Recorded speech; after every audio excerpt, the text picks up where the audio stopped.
¿Cómo es posible que un rey, soberano de 3 reinos y comandante de ejércitos, termine sus días suplicando un entierro humilde en tierra extraña?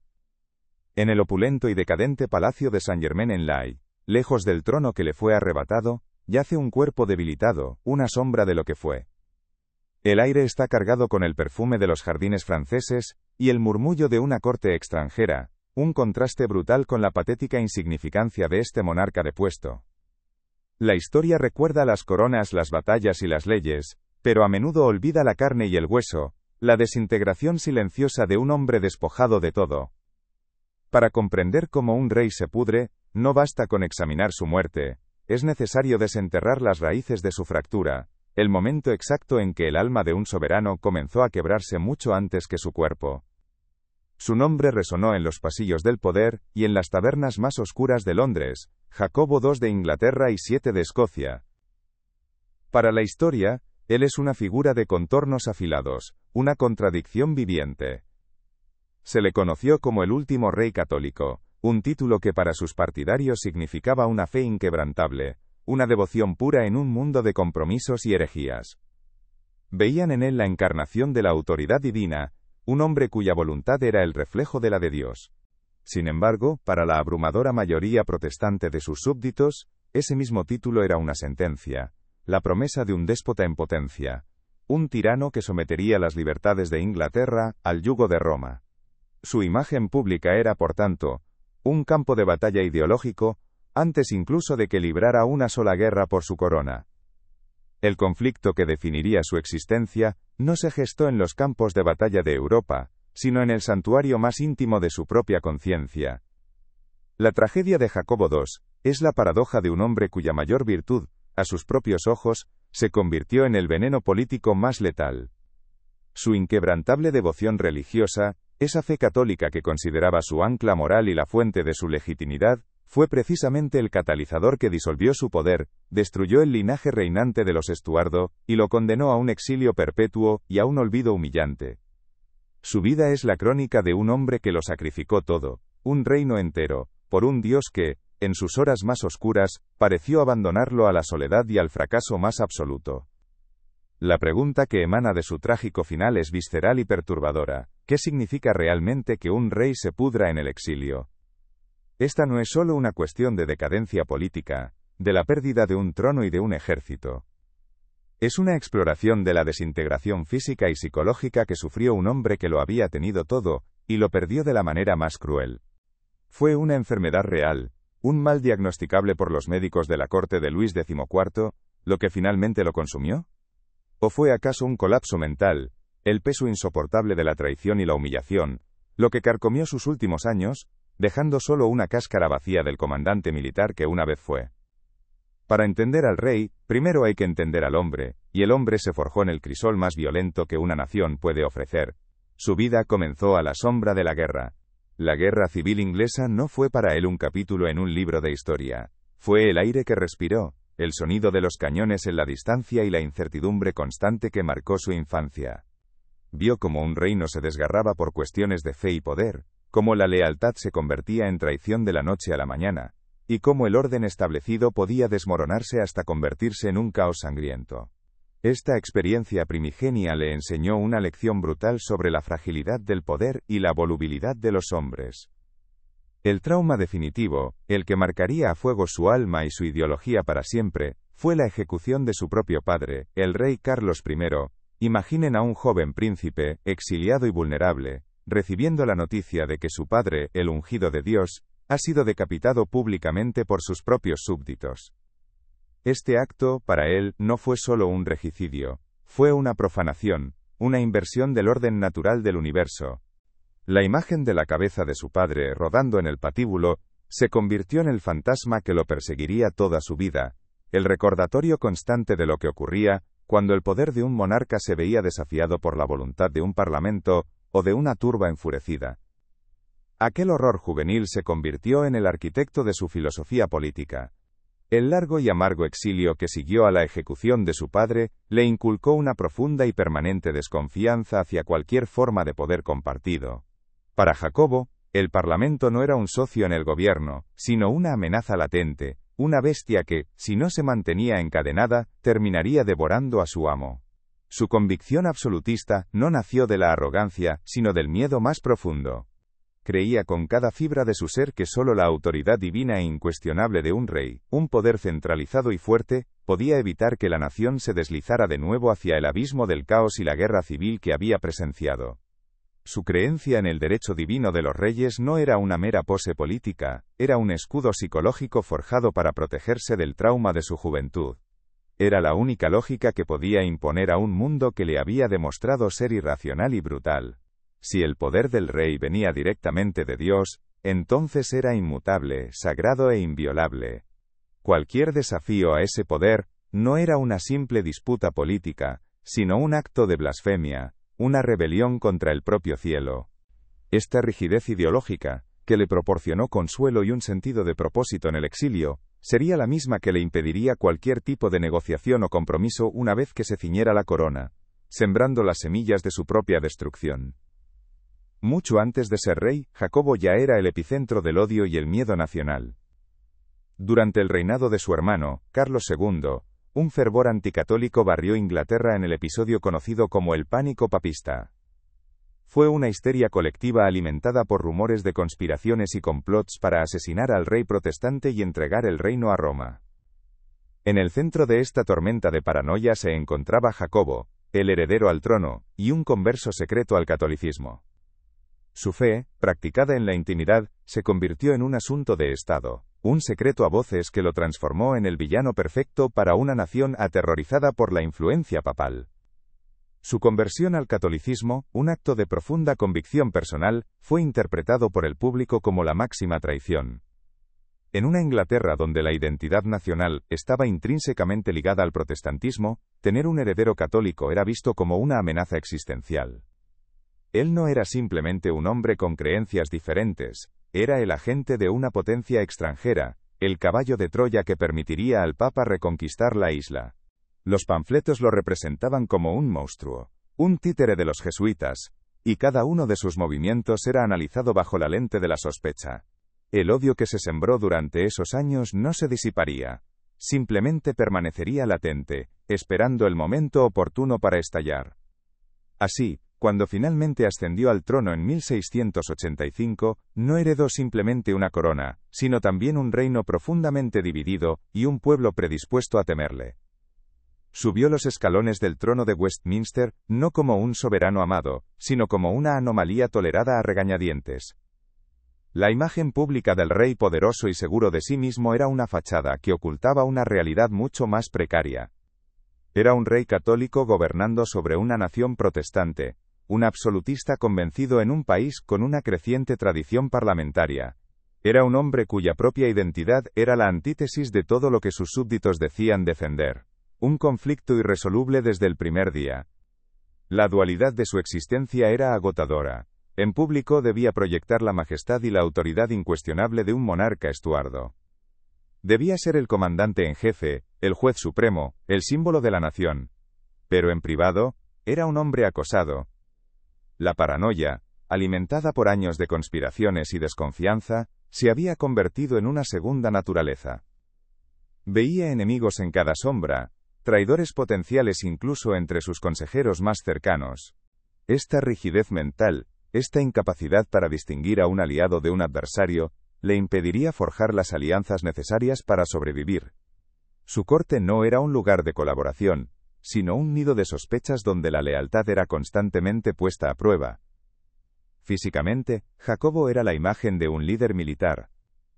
Forjado en las campañas militares de su juventud, era un hombre robusto, de presencia imponente, más cómodo en una silla de montar que en un trono. Su experiencia como Lord Gran Almirante le había dado una reputación de competencia y valentía. Sin embargo, esta fortaleza física ocultaba una creciente fragilidad psicológica. La constante presión de gobernar un reino hostil, sumada al peso de sus propias convicciones inflexibles, comenzó a erosionar su temple. El hombre que podía comandar una flota con decisión, se encontraba paralizado por la indecisión política, incapaz de encontrar un camino intermedio entre la capitulación y la tiranía. La tragedia de Jacobo es que su ruina no fue causada por un único error catastrófico, sino por la esencia misma de quién era. Su negativa a renunciar a su fe, su insistencia en promover a católicos a altos cargos, y su desdén por las tradiciones parlamentarias, no eran actos de malicia, sino la expresión coherente de sus creencias más profundas. Él creía sinceramente que estaba actuando por el bien del alma de su nación, guiándola de vuelta a lo que él consideraba la única y verdadera fe. No podía comprender que, para su pueblo, sus actos de piedad eran vistos como actos de agresión, un asalto directo a su identidad y a sus libertades. La putrefacción, por tanto, no comenzó con la enfermedad en el exilio francés, comenzó mucho antes, en los suntuosos pasillos del Palacio de Whitehall. Era una putrefacción política, una lenta descomposición de la confianza entre el rey y su pueblo. Cada decreto que firmaba, cada nombramiento que hacía, era como una pequeña herida en el cuerpo político de la nación. Al principio, eran rasguños menores, pero con el tiempo se infectaron, supuraron, y se convirtieron en una gangrena que amenazaba con consumir todo el reino. El rey, ciego a los síntomas, continuaba aplicando el veneno que él creía que era la cura. Este colapso sistémico fue provocado por el estrés extremo de su posición. Ser rey es una carga inmensa en las mejores circunstancias. Pero ser un rey odiado por la mayoría de tus súbditos es una forma de tortura psicológica. La humillación de ver sus intenciones constantemente malinterpretadas, la frustración de no poder gobernar como creía que Dios le había ordenado, y el miedo constante a la rebelión crearon una presión insoportable. Su cuerpo político, la relación simbiótica entre el monarca y su reino, se estaba desmoronando, y era solo cuestión de tiempo antes de que su cuerpo físico comenzara a reflejar esa ruina interna. La ironía es que Jacobo se veía a sí mismo como un pilar de orden en un mundo caótico. Su absolutismo era, en su mente, la única barrera contra la anarquía que había matado a su padre. Sin embargo, su propia rigidez se convirtió en el principal agente del desorden. Al negarse a ceder, al empujar sus reformas religiosas con una prisa imprudente, provocó la misma inestabilidad que tanto temía. Transformó a oponentes políticos en rebeldes y a escépticos en enemigos acérrimos. Estaba construyendo su propia pira funeraria con los ladrillos de su propia devoción, sin darse cuenta de que él mismo estaba encendiendo la mecha. El contraste entre su imagen pública y su realidad personal se hizo cada vez más marcado. Para el mundo, era el rey Jacobo II, un soberano absoluto cuya voluntad era ley. Pero en la soledad de sus aposentos, era un hombre asediado por la duda y el miedo, refugiándose en la oración como único consuelo. La corona que llevaba en público se sentía cada vez más pesada, no por el oro y las joyas, sino por el peso de un reino que se negaba a ser salvado a su manera. La desconexión entre su visión y la realidad de su país era un abismo que se hacía más profundo con cada día que pasaba en el trono. Esta fractura interna se manifestaba en su comportamiento. Se volvió cada vez más aislado, confiando solo en un pequeño círculo de consejeros católicos que reforzaban sus propias creencias, y lo aislaban de la realidad del sentimiento popular. Su corte se convirtió en una cámara de eco, donde solo se escuchaban las voces que le decían lo que quería oír. Esta ceguera autoimpuesta sería fatal. Le impidió ver la tormenta que se estaba gestando en el horizonte, una tormenta que no solo le arrebataría la corona, sino que también involucraría la traición más dolorosa que un hombre puede sufrir. La traición familiar, la herida que nunca cicatrizaría, aún estaba por llegar. Sus propias hijas, María y Ana, criadas en la fe protestante, observaban las acciones de su padre con creciente alarma. Ellas representaban la otra mitad del alma dividida de la nación, y su lealtad se vería sometida a una prueba imposible. Para Jacobo, eran sus hijas, sangre de su sangre, pero para Inglaterra, eran la esperanza de un futuro protestante. Este conflicto familiar se convertiría en el epicentro del terremoto político, que estaba a punto de sacudir los cimientos de la monarquía británica para siempre. La putrefacción de Jacobo II, por tanto, es una historia de múltiples capas. Es la historia de un colapso político, la de un rey que no supo o no pudo gobernar. Pero es también la historia de un colapso psicológico, la de un hombre quebrado por el trauma y la paranoia. Y, finalmente, se convertiría en la historia de un colapso físico, donde el cuerpo, agotado por años de lucha y derrota, finalmente se rindió. Su final en Francia no fue un evento aislado, sino la culminación de un largo y doloroso proceso de desintegración, que comenzó en el momento en que su fe se convirtió en su política. Antes de la caída, sin embargo, hubo un momento de aparente triunfo, un destello de esperanza, que hizo que la tragedia posterior fuera aún más amarga. Cuando su esposa, la reina María de Módena, quedó embarazada, Jacobo lo vio como una señal de la aprobación divina. Un heredero varón y católico aseguraría la sucesión y consolidaría su visión de una Inglaterra católica para las generaciones venideras. Era la respuesta a todas sus oraciones, la vindicación de su lucha. No podía saber que el llanto de ese niño recién nacido sería interpretado por sus enemigos como una declaración de guerra. El nacimiento de su hijo, Jacobo Francisco Eduardo Estuardo, en junio de 1688, fue el punto de no retorno. Para Jacobo, era una bendición. Para la Inglaterra protestante, era la confirmación de sus peores temores. La perspectiva de una dinastía católica perpetua era intolerable. El pánico que se había apoderado del país durante el reinado de su hermano regresó con una fuerza redoblada. Los rumores se arremolinaron, alegando que el niño era un impostor, introducido de contrabando en el Palacio Real en un calentador de cama. La mecha del pánico, encendida por el nacimiento del príncipe, estaba ahora conectada a un barril de pólvora. La llamada Revolución Gloriosa, a menudo presentada como una transición pacífica y noble, fue en realidad un golpe de estado familiar y político de una brutalidad implacable. Fue una hemorragia de poder, rápida y letal. El ejército de Jacobo, que él creía leal, comenzó a desertar. Comandantes en los que había confiado, como John Churchill, futuro duque de Marlborough, se pasaron al bando invasor liderado por su propio yerno, Guillermo de Orange. Cada noticia era una nueva puñalada, cada deserción, una nueva vena abierta en su cuerpo político que se desangraba. La traición más profunda, la que rompió su espíritu de una manera que ninguna derrota militar podría haberlo hecho, fue la de sus propias hijas. Primero María, su hija mayor, que llegó con su marido Guillermo a la cabeza de un ejército extranjero para reclamar el trono de su padre. Y luego Ana, su hija menor, que abandonó la corte en plena noche para unirse a los rebeldes. Para Jacobo, esto no era política, era una herida primordial, una fractura en el núcleo mismo de su ser. Un rey puede perder una corona, pero un padre que pierde a sus hijos de esta manera pierde el alma. La humillante huida a Francia no fue el final de la lucha, sino el comienzo de una nueva y más dolorosa fase de su existencia. Se convirtió en un rey fantasma, un espectro real que rondaba la corte de su primo, Luis XIV. El rey Sol le ofreció refugio y apoyo, pero Jacobo pasó de ser el soberano de un imperio a un peón, en el gran tablero de ajedrez de la política europea. Una herramienta que Luis utilizaba para hostigar a su rival, Inglaterra. Su dependencia del monarca francés era una fuente constante de humillación, un recordatorio diario de todo lo que había perdido. Su fallido intento de reconquista, que culminó en la desastrosa batalla del Boyne en Irlanda en 1690, fue el último espasmo de su poder. La derrota no solo fue militar sino también simbólica. Demostró al mundo, y a sí mismo, que su tiempo había pasado.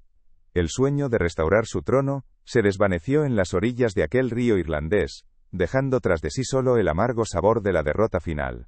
A partir de ese momento, su lucha ya no sería por un reino terrenal, sino por la salvación de su propia alma en medio de las ruinas de su vida.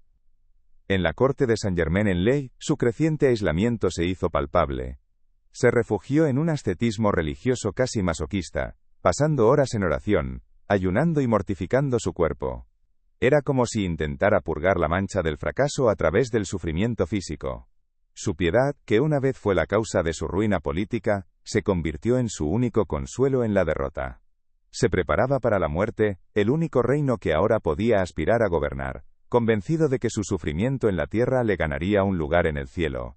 Su cuerpo, una vez fuerte y robusto, comenzó a reflejar su espíritu derrotado. El comandante militar se transformó en un anciano encorvado y debilitado, cuya vitalidad se había extinguido por años de fracaso, inacción y melancolía. La opulencia de la corte francesa que lo rodeaba solo servía para resaltar su propia decadencia. Era un rey en el exilio, pero más que eso, era un hombre exiliado de sí mismo, de la persona que una vez fue. La putrefacción física había comenzado, un lento reflejo exterior de la descomposición que había carcomido su interior durante años. Él sostenía el orbe y el cetro, símbolos de un poder que se le escurría entre los dedos, creyendo que Dios finalmente lo había vindicado al darle un heredero. No podía saber que su mayor bendición se convertiría en su maldición definitiva. No podía imaginar que los llantos de aquel recién nacido, que para él eran música celestial, sonarían para su reino como el toque de difuntos de su reinado, el estruendo que anunciaba la llegada de una tormenta que lo borraría todo a su paso. La sombra de la decapitación de su padre no era un simple recuerdo histórico para Jacobo, era una herida abierta, un fantasma que se sentaba a su mesa, caminaba a su lado en los corredores del palacio, y susurraba en sus oídos durante las largas y silenciosas noches. A menudo en la quietud de sus aposentos, cerraba los ojos y la escena se repetía con una claridad aterradora. No era la versión edulcorada de los cronistas, sino una visión visceral, cruda, forjada en la imaginación de un niño aterrorizado. Veía el frío acero del hacha, el brillo fugaz del sol de invierno sobre el metal antes de descender. Oía el sonido sordo y húmedo del impacto, un ruido que su mente reproducía una y otra vez, seguido no por un grito, sino por el jadeo colectivo de una multitud que acababa de presenciar lo impensable, lo sacrílego. La imagen de la cabeza de su padre, sostenida en alto por un verdugo enmascarado, era el icono de su trauma perpetuo. Este horror primordial se convirtió en el cimiento sobre el que construyó toda su visión del mundo. El regicidio no fue para él un acto político, fue la prueba irrefutable de que la humanidad, abandonada a sus propios instintos, se deslizaba inevitablemente hacia la anarquía y la blasfemia. El parlamento, las facciones, las libertades que otros celebraban, para él eran simplemente los nombres distintos de una misma bestia caótica, que si se le soltaba la cadena, devoraría el orden divino. Su absolutismo no nació por tanto de una sed de poder personal, sino de un pánico existencial. Creía, con la fe desesperada de un superviviente, que solo un monarca con una autoridad incuestionable, un poder que emanara directamente de Dios, y no de los caprichos de los hombres, podría mantener a raya a esa bestia y evitar que la nación volviera a ahogarse en su propia sangre. El exilio que siguió a esta tragedia fue la universidad de su amargura. Ser un príncipe sin reino es una forma de humillación única.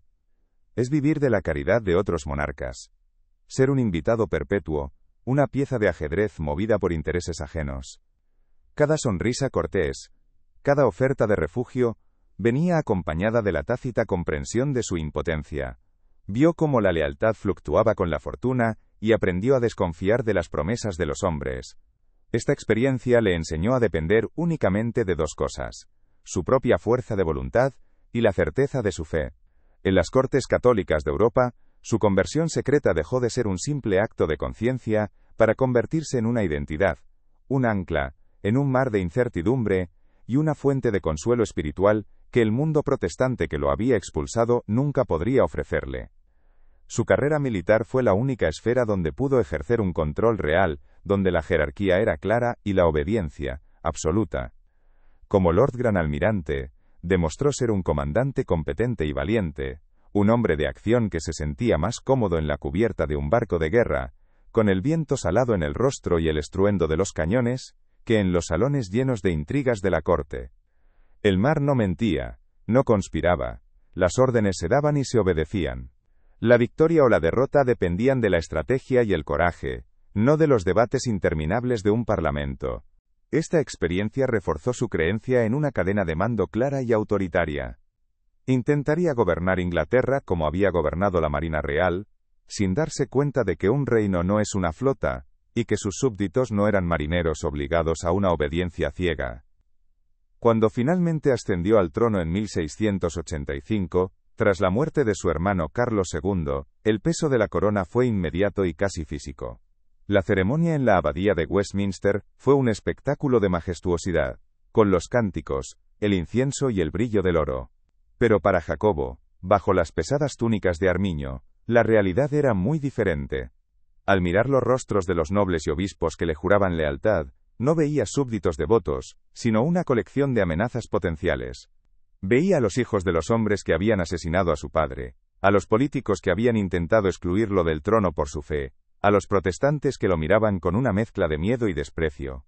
No estaba asumiendo el control de un Reino Unido, sino que estaba entrando en una jaula de leones, armado solo con la convicción de que Dios estaba de su lado. Desde el primer día su reinado se convirtió en una manifestación de su ideología forjada en el trauma. Sus acciones no eran las de un tirano arbitrario, sino las de un hombre con una misión desesperada. Creía sinceramente que estaba sanando a una nación enferma de herejía. Cada nombramiento de un católico para un alto cargo, cada decreto que otorgaba libertad de culto, cada enfrentamiento con el Parlamento era, en su mente, un paso necesario para restaurar el orden divino y la verdadera fe. No podía concebir que sus súbditos vieran estos actos, no como medicina sino como veneno.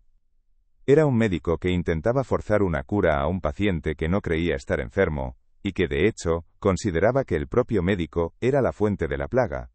La brecha entre su intención y la percepción pública era un abismo insalvable. La putrefacción política comenzó a manifestarse como una paranoia que lo consumía todo. Se rodeó de un círculo cada vez más reducido de consejeros, la mayoría católicos, que compartían su visión del mundo y lo aislaban de la disidencia. Su corte, que debería haber sido el centro neurálgico del reino, se convirtió en una cámara de eco, donde sus propias creencias le eran devueltas, amplificadas y validadas. Cualquiera que le advirtiera de la creciente ira en el país, era tachado de desleal o de cobarde. Empezó a confundir el desacuerdo con la traición y la prudencia con la debilidad. Esta ceguera autoimpuesta fue el primer síntoma grave de la enfermedad que corroía su reinado. La incapacidad de ver la realidad más allá de los confines de su propia y rígida convicción. Mientras el cuerpo político de su reino mostraba signos de infección, con panfletos sediciosos circulando, y el descontento creciendo en los condados, Jacobo mantenía una fachada de control absoluto. Proyectaba una imagen de fuerza militar, realizando desfiles y pasando revista a sus tropas, como si la lealtad de un ejército pudiera sustituir el afecto de un pueblo. Era una forma de autoengaño, un intento de convencerse a sí mismo, y al mundo de que su poder era inquebrantable. Pero bajo la coraza del comandante en jefe, el hombre estaba cada vez más asediado. La tensión constante, la sensación de gobernar sobre un volcán a punto de entrar en erupción, comenzó a dejar su marca. Su sueño se volvió irregular, su temperamento, más volátil. La procesión de la decadencia había comenzado, silenciosa e interna.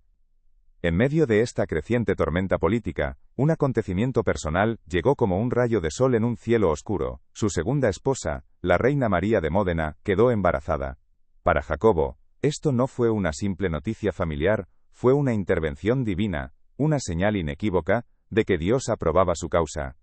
Durante años, habían rezado por un heredero varón que asegurara la sucesión católica. Sus dos hijas, María y Ana, eran protestantes, y estaban casadas con príncipes protestantes, lo que significaba que su obra moriría con él. El nacimiento de un hijo varón cambiaría todo. Sería la piedra angular de su proyecto, la garantía de que su lucha por devolver Inglaterra a la fe católica no sería en vano. La esperanza lo inundó, cegándolo aún más a la peligrosa realidad que lo rodeaba. La noticia del embarazo real se extendió por el reino, pero la reacción fue diametralmente opuesta a la del rey. Lo que para Jacobo era una bendición, para la mayoría protestante de Inglaterra, era una catástrofe inminente. La perspectiva de una dinastía católica perpetua, gobernando un país protestante, era su peor pesadilla hecha realidad. La tolerancia a regañadientes que le habían mostrado a Jacobo, se basaba en la creencia de que era una anomalía temporal, que a su muerte la corona pasaría a su hija protestante, María. El embarazo de la reina destruyó esa esperanza. El miedo, que había estado latente, se convirtió en pánico abierto. El niño no nacido ya era visto no como un príncipe, sino como el anticristo. El punto de inflexión, el momento en que la enfermedad política entró en una fase aguda y terminal, fue el nacimiento del príncipe Jacobo Francisco Eduardo Estuardo en junio de 1688. En el palacio de San James, la escena era de júbilo. El rey, con lágrimas en los ojos, sostenía a su hijo, su milagro, la prueba viviente del favor de Dios. Pero fuera de los muros del palacio, la noticia fue recibida con una mezcla de incredulidad y furia. Inmediatamente comenzaron a circular los rumores más descabellados, alimentados por la propaganda de sus enemigos. La historia más persistente y dañina fue la del calentador de cama. Se afirmaba que el bebé real había muerto al nacer, y que un niño sustituto había sido introducido de contrabando en la habitación de la reina. Esta calumnia absurda pero políticamente brillante, se extendió como la pólvora, simbolizaba la profunda desconfianza que el pueblo sentía por su rey. No solo lo creían un tirano, sino también un mentiroso y un conspirador capaz de perpetrar el fraude más audaz para imponer su voluntad. La legitimidad del heredero fue cuestionada desde su primer aliento, y con ella, la legitimidad del propio rey. Jacobo, en su alegría, subestimó gravemente el poder de este rumor. Creyó que era una calumnia tan ridícula, que se desvanecería por sí sola. No entendió que la gente no creía en el rumor porque fuera plausible, sino porque querían creerlo. Reflejaba perfectamente sus miedos y justificaba la rebelión que ya estaban planeando en secreto. La estrategia de Jacobo para combatir esta crisis fue desastrosa. En lugar de intentar ganarse a sus súbditos o de buscar un compromiso, reaccionó con la rigidez de un absolutista ofendido. Ordenó investigaciones y juicios para castigar a los que difundían los rumores, lo que solo sirvió para darles más publicidad y hacerle parecer aún más despótico. Intentó forzar a las instituciones, desde la Iglesia de Inglaterra hasta los tribunales, a que respaldaran públicamente la legitimidad de su hijo. Cada intento de reprimir el descontento solo lo avivaba. Estaba tratando de apagar un incendio con gasolina, convencido de que una demostración de autoridad era la única respuesta. No se daba cuenta de que su autoridad era precisamente lo que el pueblo ya no aceptaba. La lucha interna del monarca se intensificó. La alegría por el nacimiento de su hijo se vio empañada por la amargura de la reacción de su pueblo. Se sentía profundamente herido y traicionado. ¿Cómo podían sus propios súbditos creer tales mentiras sobre él? ¿Cómo podían rechazar el regalo que Dios le había dado? Esta sensación de injusticia personal lo aisló aún más. Pasaba más tiempo en oración, buscando consuelo en un Dios que parecía haberle dado una victoria para luego convertirla en la semilla de su destrucción. La dualidad de su existencia se hizo insoportable. En sus aposentos era un padre devoto y un creyente piadoso, pero en cuanto cruzaba la puerta, era un rey asediado y odiado por la nación que se suponía debía guiar. Mientras Jacobo se refugiaba en su fe y su rigidez, sus enemigos actuaban. Un grupo de 7 notables, tanto WHIGs como Tories, conocidos como los 7 Inmortales, tomaron una decisión que cambiaría la historia de Inglaterra para siempre. En secreto, redactaron una carta de invitación y la enviaron a Holanda. El destinatario era el yerno del propio Jacobo, Guillermo de Orange, esposo de su hija María. En la carta, le aseguraban que si invadía Inglaterra con un ejército para defender la fe protestante y las libertades del país, encontraría un amplio apoyo entre la nobleza y el pueblo. Era una traición de la más alta magnitud, un golpe de estado en ciernes, gestado en las sombras mientras el rey celebraba el bautizo de su heredero. El nacimiento de su hijo, que Jacobo había visto como la consolidación de su poder, se convirtió irónicamente en el catalizador directo de su caída. Fue la gota que colmó el vaso para la élite protestante. Mientras tuvieran la esperanza de que la corona pasara a María, estaban dispuestos a soportar el reinado de Jacobo. Pero la llegada de un heredero católico eliminó esa esperanza y los empujó a tomar medidas drásticas. El llanto de aquel bebé en la cuna real no fue el sonido de la continuidad dinástica, sino la señal de alarma que despertó a sus enemigos y puso en marcha la maquinaria de la revolución. Jacobo, en su momento de mayor triunfo personal, había sembrado sin saberlo las semillas de su aniquilación política. La putrefacción de su autoridad se aceleró a un ritmo vertiginoso. La confianza, el pilar fundamental de cualquier gobierno, se había desmoronado por completo. Sus decretos eran ignorados, sus nombramientos, ridiculizados, y su legitimidad, cuestionada en cada esquina. El cuerpo político de su reino estaba en un estado de sepsis avanzada, y el rey, el corazón de ese cuerpo, era visto como la fuente de la infección. Intentó mantener las apariencias, presidiendo consejos y emitiendo órdenes, pero eran los gestos de un hombre que ya no tenía el control. El poder real se estaba desplazando, fluyendo lejos de Londres y hacia La Haya, siguiendo el rastro de la carta secreta que sellaría su destino. La tragedia personal que se avecinaba era de una magnitud que Jacobo aún no podía comprender. La conspiración en su contra no solo involucraba a sus enemigos políticos sino a su propia sangre.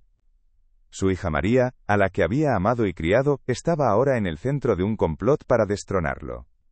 Él, que había basado toda su vida en los principios de la lealtad familiar y el orden divino, estaba a punto de ser traicionado por la persona que, según todas las leyes naturales y religiosas, debería haber sido su más firme defensora. Esta herida, cuando finalmente se abriera, sería mucho más profunda y dolorosa que la pérdida de su corona. Sería la fractura de su alma. En esos meses finales de 1688, Jacobo era como el capitán de un barco que se hunde, pero que insiste en que la nave es insumergible mientras el agua le llega a los tobillos. Desestimó las primeras advertencias sobre los preparativos de una flota de invasión en Holanda, creyendo que eran meras tácticas de intimidación. Su rigidez mental le impedía aceptar la posibilidad de que su yerno y su hija pudieran conspirar contra él. Era una traición tan monstruosa que su mente se negaba a procesarla. Esta negación sería su error fatal. Le dio a sus enemigos el tiempo precioso que necesitaban para organizar sus fuerzas, mientras él permanecía paralizado por la incredulidad. El contraste entre su imagen pública y su realidad interna alcanzó su punto álgido. En público, era el rey Jacobo II, soberano por la gracia de Dios, comandante de uno de los ejércitos más poderosos de Europa. En privado, era un hombre cada vez más acosado por la duda, y un miedo que no se atrevía a nombrar. La fachada de certeza se estaba resquebrajando, revelando la creciente fragilidad que había debajo. La enfermedad, esa putrefacción política y psicológica, estaba a punto de manifestarse de forma violenta y visible, arrancándole no solo el trono, sino también la ilusión de control que tan desesperadamente se había aferrado a mantener. La inminente llegada de Guillermo de Orange no sería una simple batalla por el territorio, sería un referéndum sobre la propia identidad de Inglaterra. Sería la culminación del conflicto que había definido la vida de Jacobo, la fe contra la política, el absolutismo contra el parlamentarismo, el derecho divino contra la voluntad del pueblo. Él había apostado todo a un bando de esa lucha, convencido de su rectitud moral y divina. Estaba a punto de descubrir, de la manera más brutal posible, que había apostado por el bando perdedor. La tormenta que se había estado gestando durante su reinado, y de hecho durante toda su vida, estaba finalmente a punto de desatarse sobre su cabeza. La decadencia de un rey no siempre comienza con un temblor del cuerpo, sino con una fractura en la confianza de su pueblo. Para Jacobo, los primeros síntomas no fueron mareos ni debilidad, sino deserciones. Primero fueron susurros en los pasillos, luego nobles que abandonaban la corte con excusas endebles. Eran las primeras células de su cuerpo político que morían, anunciando la gangrena que se extendería por todo el sistema. Él lo percibía, sentía el frío creciente a su alrededor, pero lo atribuía a la cobardía y la traición de individuos, sin comprender que era un rechazo sistémico, un organismo entero que se rebelaba contra él. Su incapacidad para diagnosticar correctamente la enfermedad le impidió buscar cualquier posible remedio que no fuera la amputación violenta. Su intento de ocultar el problema fue redoblar la apuesta por la autoridad. Si el reino desconfiaba de él, les mostraría el poder de un rey. Si cuestionaban su fe, la impondría con más fuerza. Esta estrategia fue el equivalente a usar maquillaje para cubrir una herida purulenta. Podía engañar al observador casual por un momento, podía mantener la ilusión de salud y vigor en la superficie, pero por debajo, la infección se estaba extendiendo, devorando el tejido sano, envenenando la sangre. Cada acto de fuerza, cada decreto autoritario, era una nueva capa de cosmético sobre un rostro cada vez más cadavérico, haciendo que la inevitable revelación de la podredumbre subyacente fuera aún más espantosa. El impacto en su vida personal fue devastador. La paranoia se convirtió en su compañera constante. Cada rostro en la corte era una máscara potencial, cada palabra, un posible doble sentido.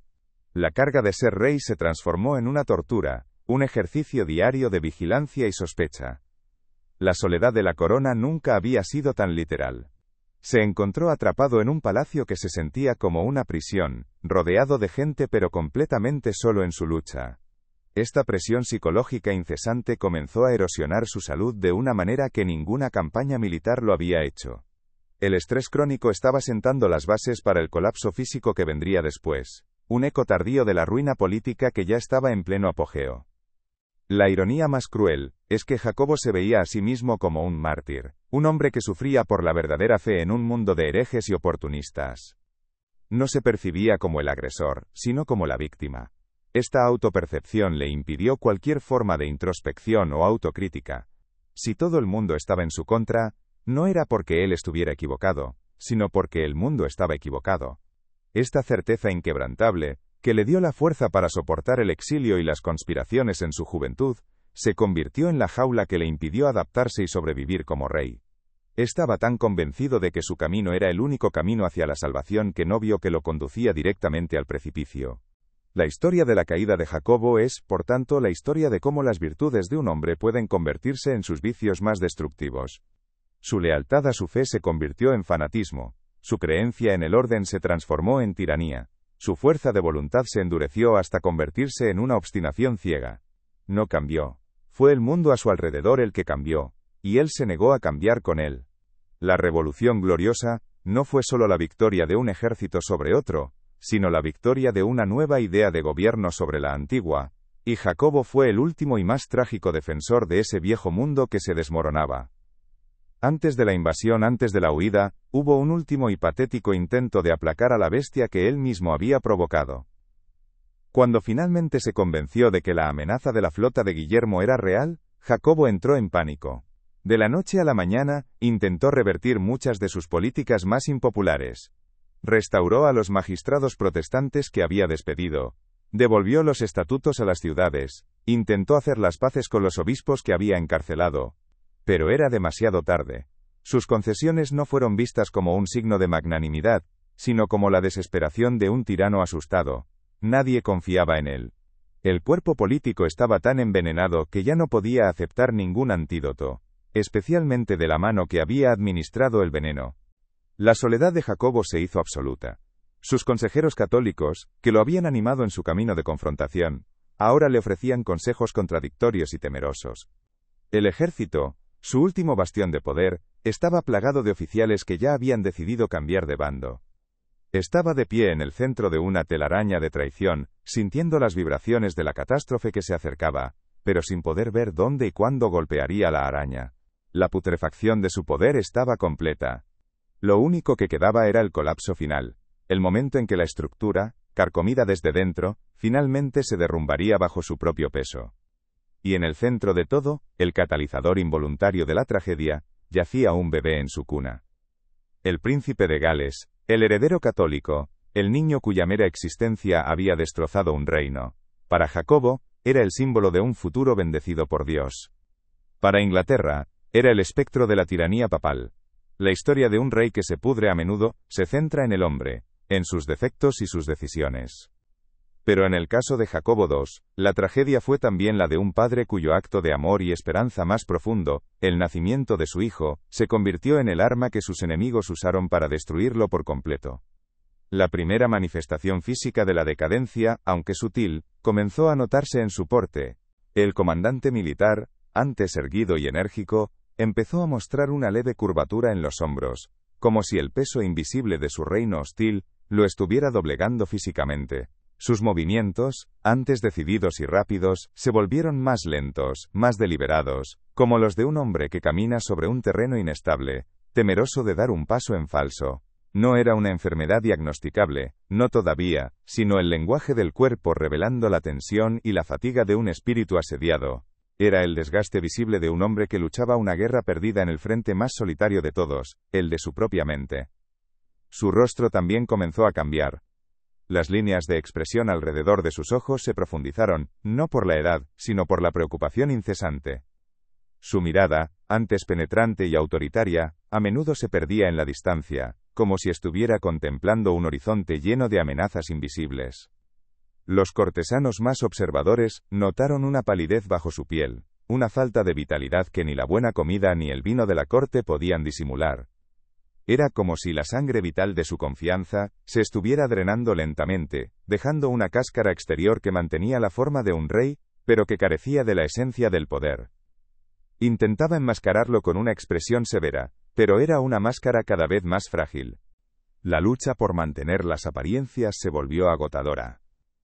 Cada audiencia pública, cada reunión del consejo, requería un esfuerzo hercúleo para proyectar una autoridad que sentía que se le escapaba. Tenía que elegir sus palabras con sumo cuidado, consciente de que cada frase sería analizada en busca de signos de debilidad o de tiranía. La espontaneidad, un lujo de los gobernantes seguros, le fue arrebatada. Vivía en un estado de perpetua actuación, interpretando el papel de un rey absoluto, mientras el escenario se desmoronaba a su alrededor. Este teatro constante era una sangría para sus reservas de energía, tanto físicas como mentales, acelerando el proceso de su decadencia interna. Fue en este estado de fragilidad psicológica y física incipiente, que recibió la noticia definitiva de la traición. No fue un rumor, ni una sospecha, sino la confirmación helada de que la flota de su yerno había zarpado. La negación ya no era una opción, la invasión era una realidad. En ese momento, algo se rompió dentro de él. No fue el miedo a la batalla. Había enfrentado la muerte en combate muchas veces. Fue el horror de la traición familiar, la comprensión de que su propia hija estaba navegando hacia sus costas para arrebatarle la corona. La herida infligida por la ejecución de su padre se reabrió, pero esta vez, el hacha la empuñaba su propia descendencia. El impacto de esta noticia fue visible para toda la corte. Jacobo sufrió una hemorragia nasal profusa y repentina, un síntoma físico y brutal del shock psicológico que estaba experimentando. Fue como si la presión insoportable que había estado acumulándose en su interior, finalmente hubiera encontrado una vía de escape física. Los médicos se apresuraron a atenderlo, pero el daño ya estaba hecho. La sangre que manchaba sus ropas era un presagio de la sangre que estaba a punto de derramarse, y un símbolo de la ruptura de los lazos de sangre que consideraba sagrados. La putrefacción había dejado de ser una metáfora política para convertirse en una violenta realidad fisiológica. A partir de ese momento su capacidad de decisión se evaporó. El comandante decidido fue reemplazado por un hombre paralizado por la indecisión y la desesperación. Daba órdenes contradictorias. Movilizaba tropas para luego detenerlas. Convocaba a su consejo solo para mirarlos con una expresión vacía. La certeza que lo había guiado toda su vida se había hecho añicos, dejándolo a la deriva en un mar de paranoia y dolor. Veía traidores en cada sombra, imaginaba a su ejército desertando en masa, y sobre todo, la imagen de su hija María, liderando la carga contra él, lo atormentaba día y noche. El colapso de su cuerpo político había desencadenado el colapso de su voluntad. Su intento de liderar personalmente a su ejército para enfrentarse al invasor fue un fracaso patético. Llegó al campamento de Salisbury, pero el hombre que se presentó ante sus tropas no era el duque de York, el héroe naval. Era una sombra de sí mismo, un rey visiblemente quebrado, cuya vacilación se contagiaba a sus hombres.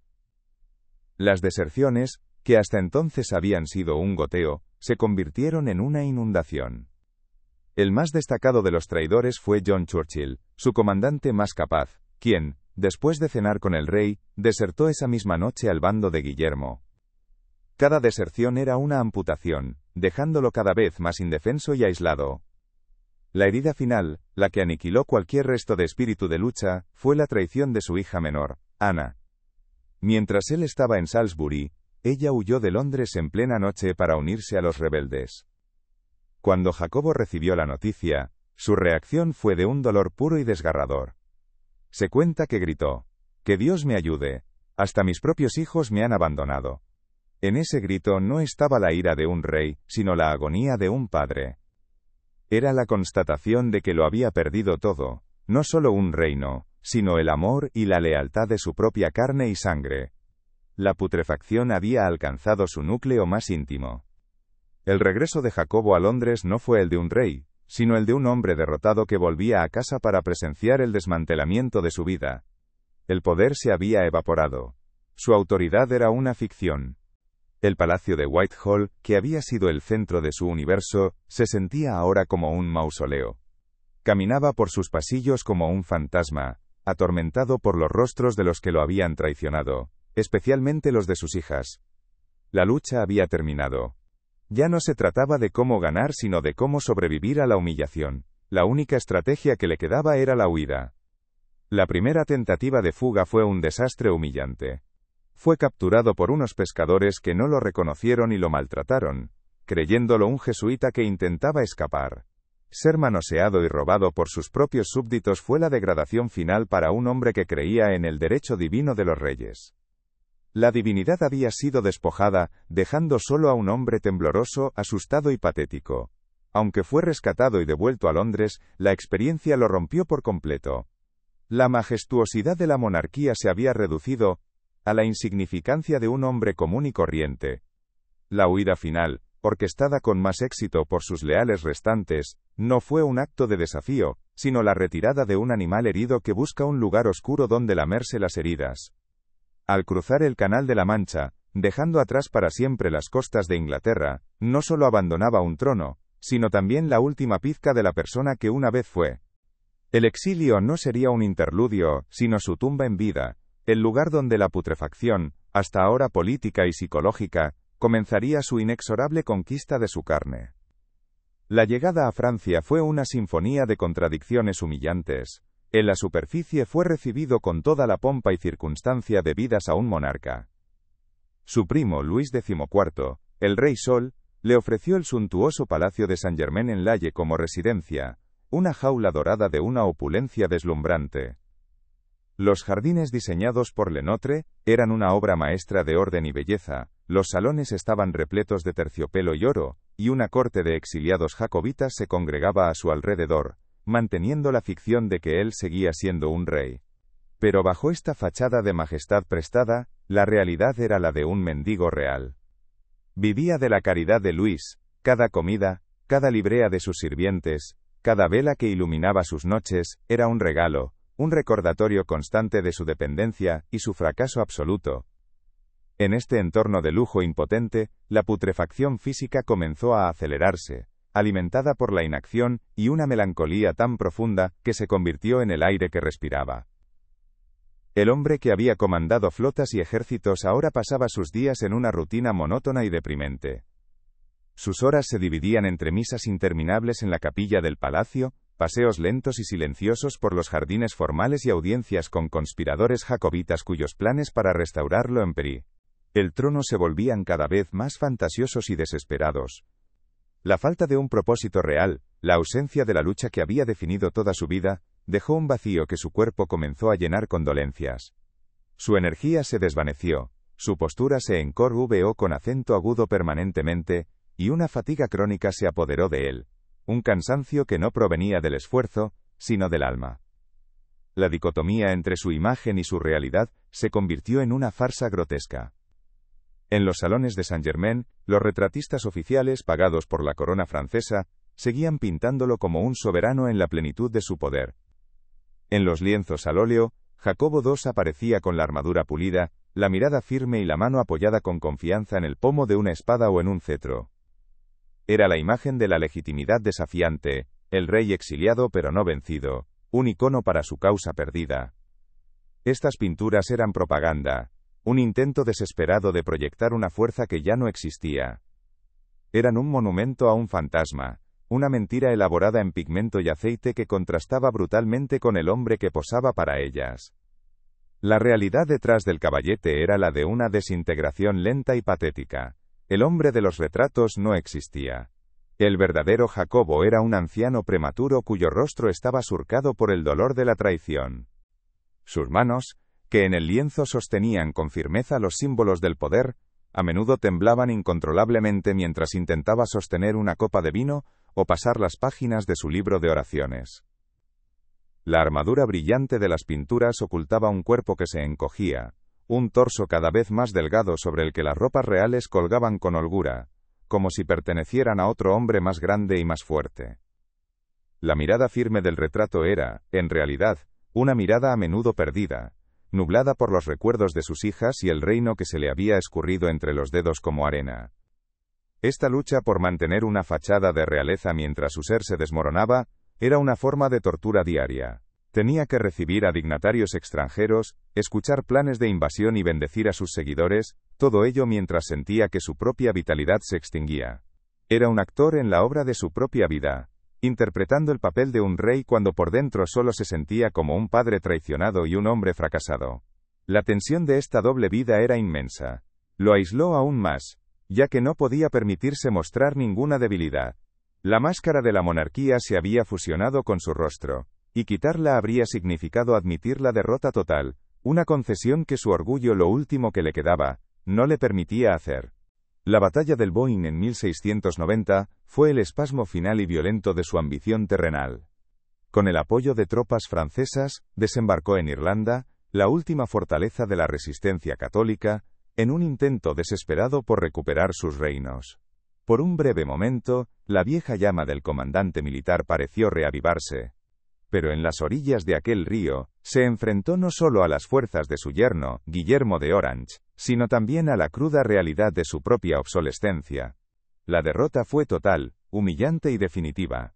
Su huida del campo de batalla, antes de que la lucha hubiera terminado por completo, selló su reputación como un cobarde, a los ojos de muchos, tanto amigos como enemigos. Fue el último clavo en el ataúd de su carrera como líder. El regreso a Francia después del Boyne fue diferente. Ya no era el rey exiliado que planeaba su regreso, era el rey derrotado que volvía para morir. La derrota aniquiló el último vestigio de esperanza terrenal. A partir de ese momento, su enfoque se desvió por completo del trono de Inglaterra al trono del cielo. Se sumergió en un ascetismo religioso que rayaba en lo patológico. Su piedad ya no era solo una fuente de consuelo, sino un instrumento de autopunición. Ayunaba hasta el punto de la extenuación, pasaba noches enteras en vigilia sobre el suelo de piedra fría de la capilla, y se sometía a mortificaciones corporales, como si intentara purgar el pecado del fracaso a través del dolor físico. Su cuerpo se convirtió en el campo de batalla final, el único territorio sobre el que aún podía ejercer alguna forma de control soberano. Esta devoción extrema aceleró su decadencia física. La falta de una nutrición adecuada y el castigo constante debilitaron su constitución, ya minada por años de estrés y melancolía. Se volvió esquelético, su piel adquirió una palidez cerosa, y sus ojos se hundieron en sus órbitas, ardiendo con un fervor febril que inquietaba a quienes lo rodeaban. La corte de Saint-Germain, aunque oficialmente católica, observaba su piedad extrema con una mezcla de reverencia y alarma. Veían a un hombre que no solo se preparaba para la muerte, sino que parecía anhelarla, que buscaba activamente el martirio en la soledad de su exilio. Estaba transformando su fracaso político en una narrativa de santidad, la única victoria que ahora estaba a su alcance. Las consecuencias de su condición se extendieron a sus relaciones personales. Su esposa, María de Módena, se convirtió en su principal cuidadora, una mujer devota que sufría en silencio al ver al hombre que amaba consumirse en cuerpo y alma. Su joven hijo, Jacobo Francisco Eduardo, creció a la sombra de un padre que era más un santo sufriente que una figura paterna. El viejo pretendiente, como se le conocería, heredó la causa de su padre, pero también creció en una atmósfera de piedad sombría y derrota perpetua, un entorno que lo marcaría para el resto de su vida. El rey fantasma de Saint-Germain no solo estaba presidiendo su propia descomposición, sino que también estaba moldeando el futuro melancólico de su propia dinastía exiliada. La putrefacción, ahora firmemente arraigada en su cuerpo, comenzó a enviar sus primeras señales de una crisis inminente. Empezó a sufrir episodios de mareos y desorientación. A veces, en medio de una conversación, se detenía, con la mirada perdida, incapaz de recordar lo que estaba diciendo. Sufría de dolores de cabeza cada vez más frecuentes, y de una debilidad en sus extremidades que hacía que caminar, incluso con un bastón, fuera una tarea ardua. Los médicos de la corte francesa, con sus sangrías y sus pociones ineficaces, no podían hacer nada. Atribuían sus síntomas a la melancolía, el término de la época para una depresión profunda, sin comprender que estaban presenciando los prolegómenos de una catástrofe neurológica. El clímax de su sufrimiento físico, el momento en que la putrefacción interna finalmente estalló en la superficie de una manera innegable y horrible, llegó en la primavera de 1701.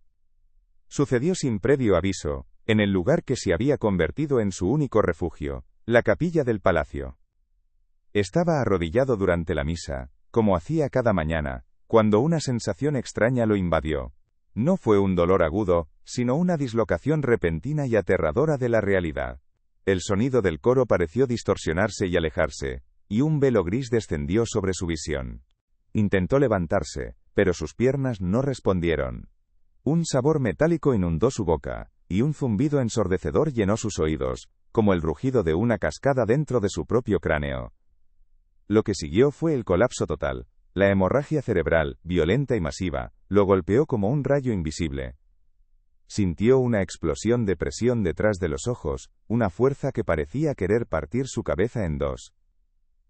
Su brazo y su pierna izquierdos se volvieron instantáneamente inertes, como trozos de carne ajenos unidos a su cuerpo. Perdió el control de sus músculos faciales, y el lado izquierdo de su rostro se descolgó en una mueca grotesca. Un gemido ahogado escapó de sus labios, la única palabra que su cerebro en cortocircuito pudo formar. Se desplomó hacia un lado, cayendo pesadamente sobre las frías losas de mármol de la capilla. El Rey absoluto, el ungido de Dios, yacía ahora en el suelo, un cuerpo inerte en un charco de su propia impotencia. La escena fue de caos y pánico. Los sacerdotes interrumpieron la misa, y sus ayudantes de cámara se precipitaron hacia él, sus rostros pálidos de horror. Lo levantaron, y fue entonces cuando la verdadera magnitud de la catástrofe se hizo evidente. Su cuerpo estaba flácido, su ojo izquierdo abierto y sin vida, y un hilo de saliva se escapaba de la comisura de su boca torcida. Estaba consciente, pero atrapado. Sus ojos derechos, llenos de un terror lúcido, se movían frenéticamente, intentando comunicar la angustia de una mente intacta encarcelada en una prisión de carne rota. La indignidad fue absoluta. El hombre que había gobernado 3 reinos, fue llevado en brazos a su cama, tan indefenso como el día en que nació. Los días que siguieron fueron un descenso a un infierno personal. La parálisis se apoderó de la mitad de su cuerpo, dejándolo postrado en la cama. El habla se convirtió en una lucha tortuosa, las palabras se formaban en su mente, pero emergían de su boca como un balbuceo incoherente y frustrante. Tenía que ser alimentado, lavado y movido por otros. Cada función básica de la vida era un recordatorio de su total dependencia. La putrefacción había completado su obra. Había despojado a Jacobo no solo de su corona y su poder, sino de su propia autonomía física, la soberanía final de un ser humano sobre su propio cuerpo. Era la humillación definitiva, una reducción a la forma más básica y vulnerable de la existencia. La caída de un gigante es una visión terrible y fascinante. Es un espejo de nuestra propia fragilidad, un recordatorio de que bajo las coronas y las armaduras, solo hay carne y hueso susceptibles al dolor y la decadencia. La historia de Jacobo II no es solo la de un rey que perdió su trono, sino la de un hombre que lo perdió todo, incluido el control sobre su propio cuerpo. Si conoces a alguien a quien le interesen las historias sobre los límites de la resistencia humana, sobre la gloria y la putrefacción, comparte este vídeo, y acompáñanos en este descenso, a las profundidades del sufrimiento de un rey. En su lecho de parálisis, la lucha entre la imagen y la realidad alcanzó su conclusión más trágica. Ya no había retratos que pintar, ni fachadas que mantener. La realidad brutal de su condición era ineludible. Sin embargo, incluso en este estado de ruina física, la maquinaria de la piedad y la propaganda jacobita no se detuvo. Sus seguidores comenzaron a enmarcar su sufrimiento no como una tragedia médica, sino como la prueba final de un santo, un Stabat Mater masculino. Describían su paciencia, su resignación piadosa, su supuesta aceptación del dolor como voluntad de Dios. Estaban construyendo su leyenda de mártir sobre los restos de su cuerpo roto, el último intento de arrebatar una victoria espiritual de una derrota terrenal absoluta. Pero para el hombre atrapado dentro de ese cuerpo la experiencia era mucho menos edificante. Había momentos de terror puro, de claustrofobia dentro de su propia piel. Había oleadas de frustración que lo llevaban a las lágrimas cuando no podía comunicar una necesidad simple. Y sobre todo, había tiempo. Tiempo infinito para yacer en silencio, mirando el dosel de su cama, repasando cada decisión, cada error, cada traición de su vida.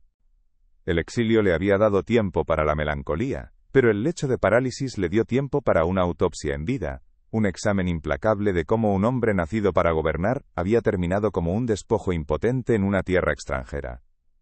Su relación con su familia se transformó en una agonía silenciosa. Su esposa e hijo pasaban horas a su lado, leyéndole pasajes de la Biblia o simplemente sosteniendo su mano funcional. Pero la comunicación real era casi imposible. Él, que había sido el patriarca, la figura de autoridad, ahora solo podía ofrecer una mirada de gratitud o de dolor. Veía a su hijo, el heredero de un reino que nunca conocería, y en sus ojos se reflejaba el peso de su propio fracaso. No podía ofrecerle consejos, ni liderazgo, ni un futuro. Solo podía legarle una causa perdida y el ejemplo de su propia y prolongada descomposición. La noticia de su estado se extendió por Europa, pero fue recibida con indiferencia en el reino que una vez fue suyo. En Inglaterra, bajo el gobierno de su yerno y luego de su hija Ana, su existencia era un recuerdo incómodo, el fantasma de un pasado que la nación se esforzaba por olvidar. Su colapso físico no generó simpatía, sino que fue visto por muchos como una forma de justicia divina, el castigo final de Dios a un tirano papista.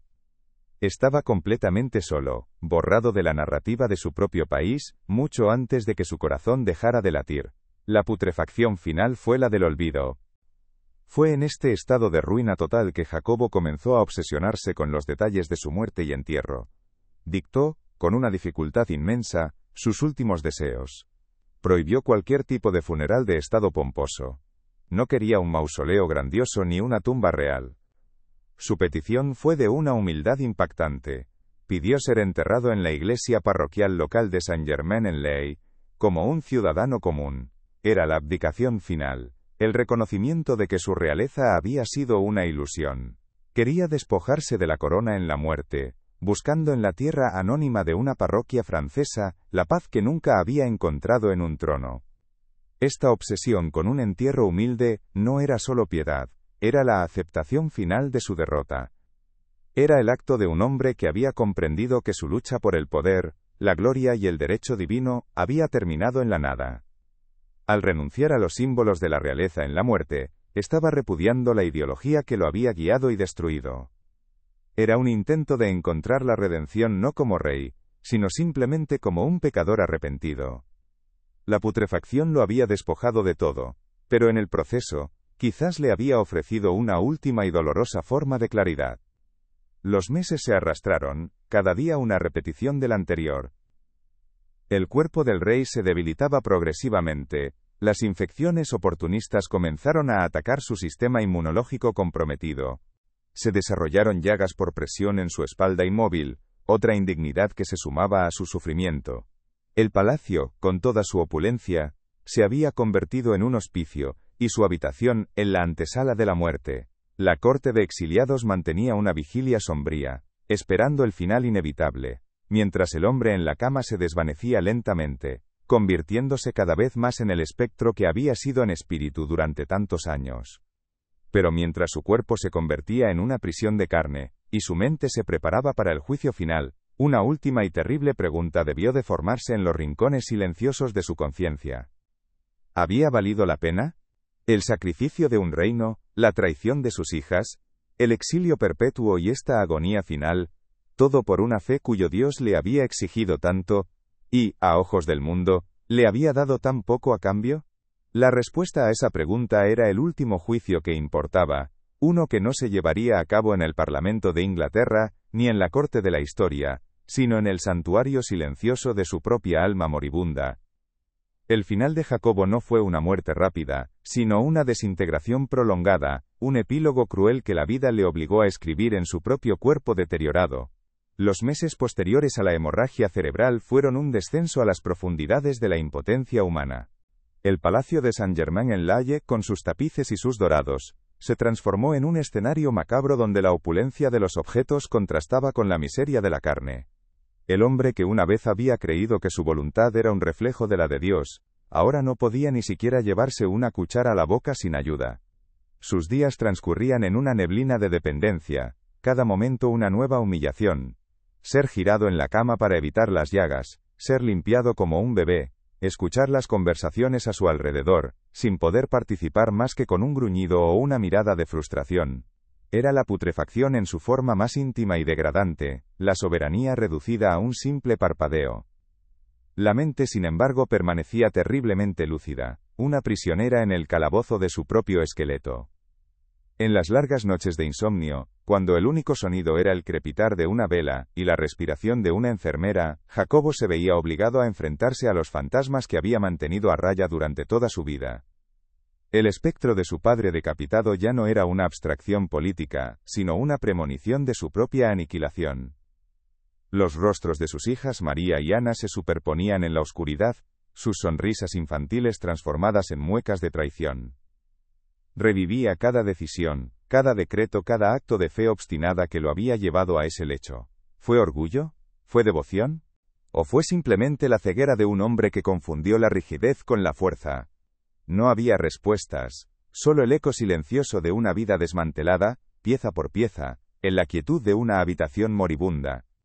Su esposa, María de Módena, se convirtió en la guardiana de sus ruinas, una figura de devoción trágica que leía las escrituras junto a su cama, intentando ofrecer un consuelo espiritual a un sufrimiento que era abrumadoramente físico.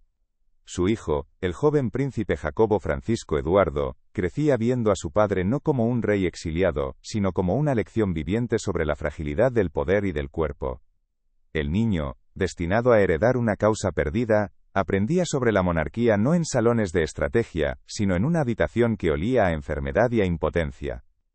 La decadencia de Jacobo no era solo la suya, era una herencia, una sombra que se proyectaba sobre el futuro de su linaje, una mancha de fracaso que sería casi imposible de lavar. La putrefacción de un rey se convertía en la maldición de una dinastía. El verano de 1701 fue sofocante, y con el calor, su condición empeoró drásticamente. Las infecciones oportunistas, atraídas por un cuerpo que ya no podía defenderse, encontraron un terreno fértil. Fiebres altas lo sumían en delirios, donde gritaban nombres de batallas perdidas y de personas que lo habían abandonado. Su cuerpo, una vez robusto, se había consumido hasta los huesos, su piel era un pergamino pálido y translúcido extendido sobre un esqueleto. Los médicos de la corte de Luis XIV, impotentes, se limitaban a observar sus sangrías y pociones tan inútiles como las oraciones de los sacerdotes para revertir el daño. La putrefacción había ganado la guerra, ya no se trataba de curar, sino de gestionar el final, de presenciar el último acto de una tragedia que se había prolongado demasiado.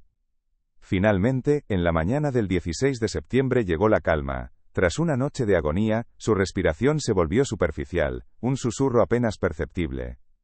La corte de exiliados se congregó en silencio alrededor de su lecho, una colección de rostros sombríos que representaban los restos de un sueño roto. Jacobo abrió los ojos por última vez, no había terror en su mirada, solo un agotamiento profundo, infinito. Sus labios se movieron, pero ningún sonido escapó. Con un último y casi imperceptible suspiro, el corazón del último rey católico de Inglaterra dejó de latir. El silencio que llenó la habitación no fue de paz, sino de un vacío abrumador.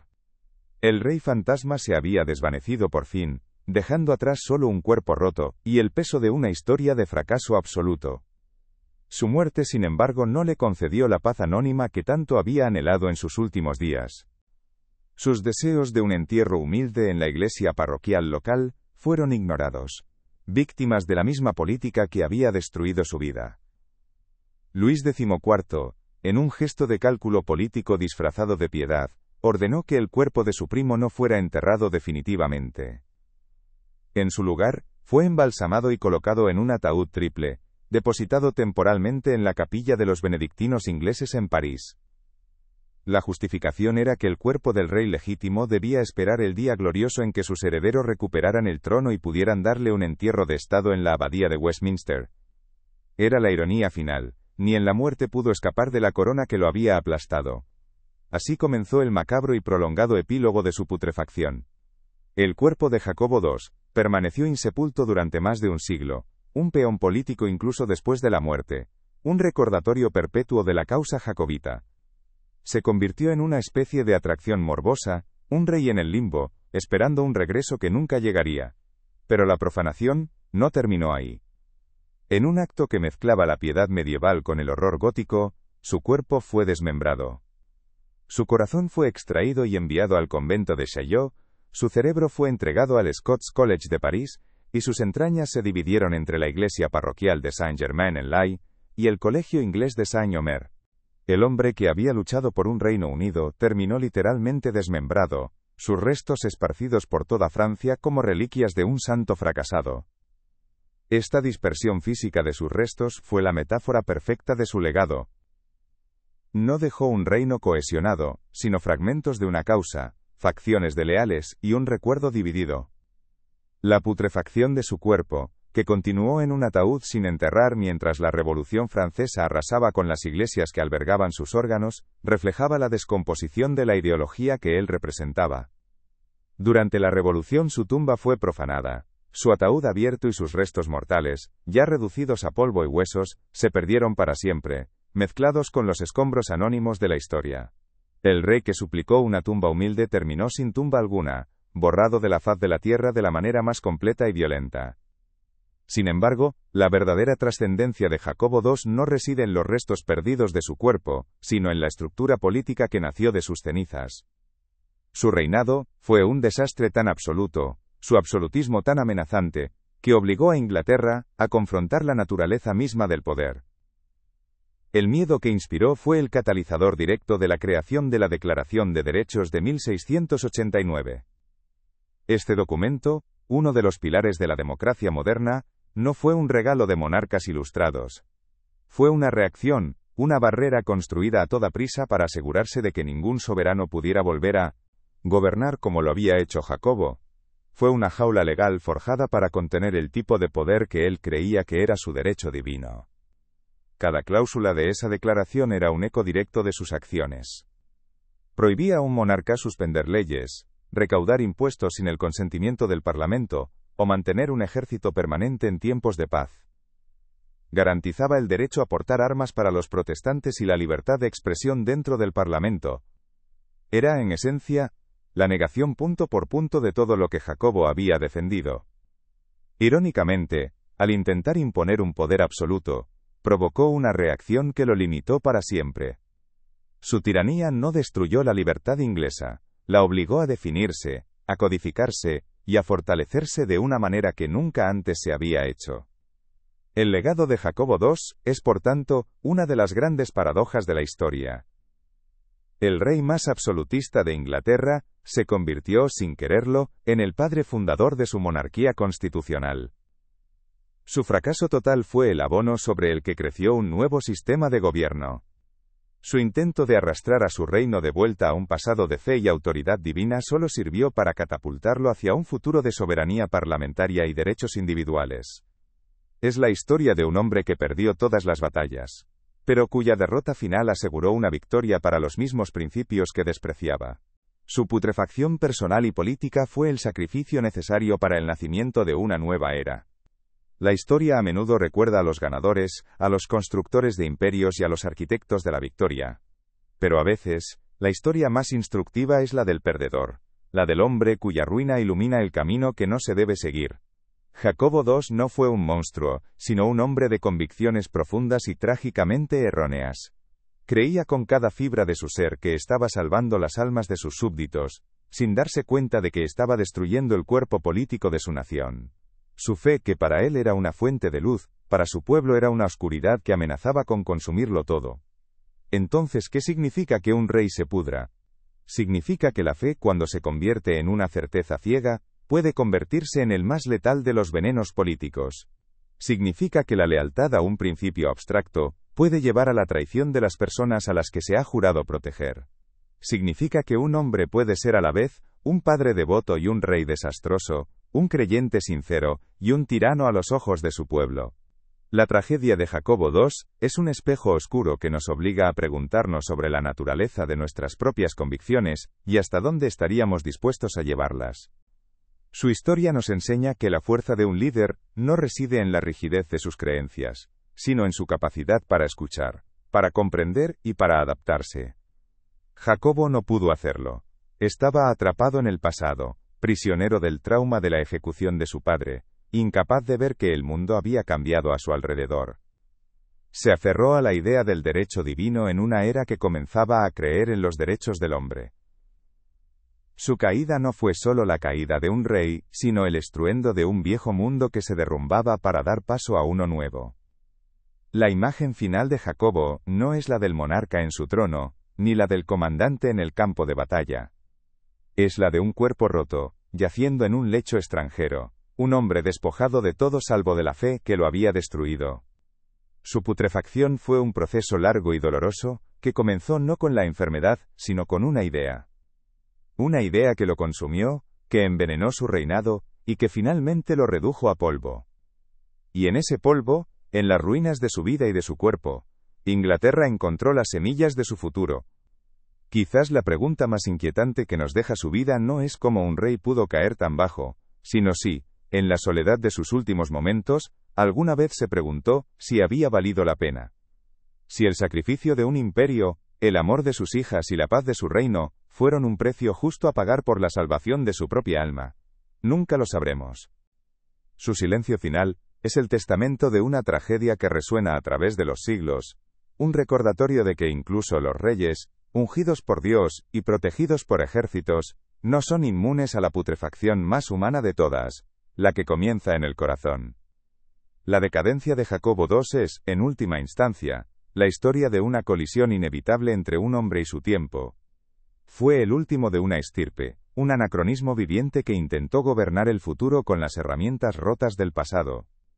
Su insistencia en la autoridad divina en una nación que despertaba a la idea del contrato social, fue como intentar detener la marea con las manos. La putrefacción de su poder no fue un accidente sino una consecuencia lógica, el resultado de una fractura fundamental entre su visión del mundo y la realidad de la nación que gobernaba. No fue tanto que fracasara como rey, sino que el propio concepto de su tipo de realeza ya estaba muriendo. Su final, tan lleno de sufrimiento físico y humillación, es una poderosa advertencia sobre los peligros de la certeza ideológica. Él estaba tan convencido de su propia rectitud, tan seguro de que poseía la verdad divina, que se volvió sordo a las voces de su pueblo, ciego a las consecuencias de sus acciones, y finalmente, incapaz de sentir empatía por aquellos que no compartían su fe. Su tragedia no es la de un hombre malvado, sino la de un hombre bueno, a sus propios ojos, cuyas virtudes se convirtieron en armas de destrucción masiva contra sí mismo y su reino. Es un recordatorio de que la línea entre la devoción y el fanatismo es peligrosamente delgada. Al final, la pregunta de si su sufrimiento fue una prueba divina o el resultado de sus errores es quizás la equivocada. La historia de Jacobo II sugiere que ambas cosas pueden ser ciertas a la vez. Desde su perspectiva, su agonía fue la prueba final de su fe, el crisol que purificaría su alma para el cielo. Desde una perspectiva histórica, fue el precio inevitable de su ceguera política. Su vida se desarrolló en la intersección de lo personal y lo político, donde las convicciones de un hombre tuvieron el poder de remodelar una nación, aunque fuera a través de su propia aniquilación. Su putrefacción no fue solo el final de un hombre, sino el doloroso parto de un nuevo orden mundial.